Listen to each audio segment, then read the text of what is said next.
مولانا فضل الرحمان نے مسلح گروہی کی کارروائیوں کی مخالفت کر دی ہے۔ لاہور میں صحیح بخاری کی تقریب تکمیل سے خطاب کرتے ہوئے انہوں نے کہا کہ یہ گروہ جرائم کے مرتکب ہوئے ہیں۔ مسلح گروہ اور جنگیں ہیں، ان کی حقیقت بھی ہمیں معلوم ہے، کہاں تک یہ اسلام کی بات کرتے ہیں، اور جس طرح کے وہ جرائم کے مرتکب ہیں، ہمیں پاکستان میں ایسی کوئی چیز قبول نہیں ہے۔ اور اب تو افغانستان کے علماء نے بھی کہہ دیا ہے کہ یہ غلط ہے، اور پاکستان کے علماء نے بھی کہہ دیا ہے کہ یہ غلط ہے۔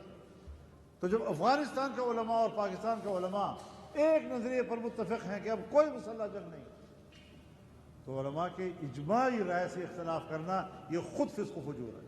مولانا فضل الرحمان نے مسلح گروہی کی کارروائیوں کی مخالفت کر دی ہے۔ لاہور میں صحیح بخاری کی تقریب تکمیل سے خطاب کرتے ہوئے انہوں نے کہا کہ یہ گروہ جرائم کے مرتکب ہوئے ہیں۔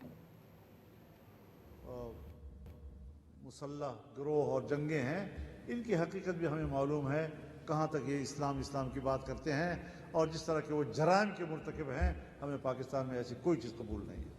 اور اب تو افغانستان کے علماء نے بھی کہہ دیا ہے کہ یہ غلط ہے، اور پاکستان کے علماء نے بھی کہہ دیا ہے کہ یہ غلط ہے۔